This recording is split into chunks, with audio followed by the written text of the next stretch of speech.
This structure being raised is one among the many on the outskirts of Malaba Town Council that lies along the path where a modern railway is to be built. The Standard Gauge Railway, as it's known, is a 7.6 trillion shilling project that heads of state from 4 East African Community member states agreed to implement in 2014. They are Kenya, South Sudan, Rwanda and Uganda. Unlike most demolitions, none of the victims here is threatening violence. Most of them living in this part of Tororo district have been compensated and have a lot to show for it. Polly Odeke is one of them. Immediately I was compensated. I started off with the construction, and the construction took me 50 days. I made sure that the workers camped just here to complete this project in time. I'm now a millionaire from nowhere. Many other residents displaced by this project gave similar testimonies. That's where I used to sleep. As you can see now, I've graduated to the other level, to this level now. That's an achievement already. True, I've also acquired quite a large piece of land somewhere. We used the money to build a permanent house. The authorities in charge of the Standard Gauge Railway hired sociologists to counsel residents about putting the money to good use. We have a separate desk where we have employed a sociologist to be able to advise you on how to use this money. Because the primary objective, like I said, remains to ensure you relocate and clear the way. But not everyone heeded their advice.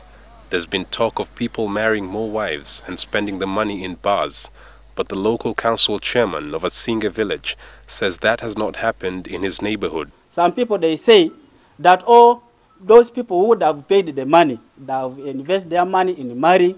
Some that buy the motorcycle, they wash the motorcycle with the beer. That one, since all that thing happened here, we have never, me as an individual, as the LOC1 of this area, have never seen anybody buying beer to wash any motorcycle. While he may not have seen it, other alcohol addicts in villages around Malaba know of people who spend heavily on drinking. They spend a lot. Find somebody, bring a lot of maybe. It brings it buys a crate of beer, what.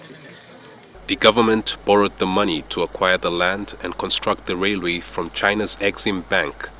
The corridor that we have taken now, because we've already acquired the land and compensated the people, is 60 meters wide.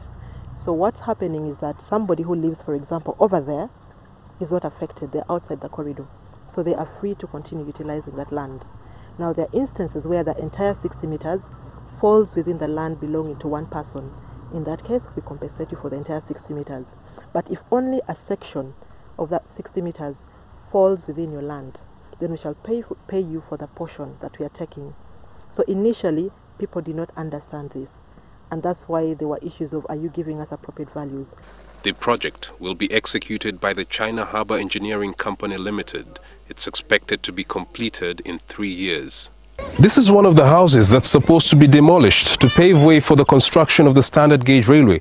Now more than 1,000 people in this district have been affected by this huge project, and they've already been compensated in just 3 months, which is quite unlike many Ugandan projects of this magnitude that are characterized by corruption, delays and bureaucracy.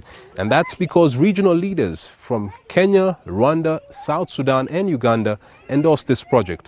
Chris Ochamringa, NTV, Kalalang Village, Tororo District.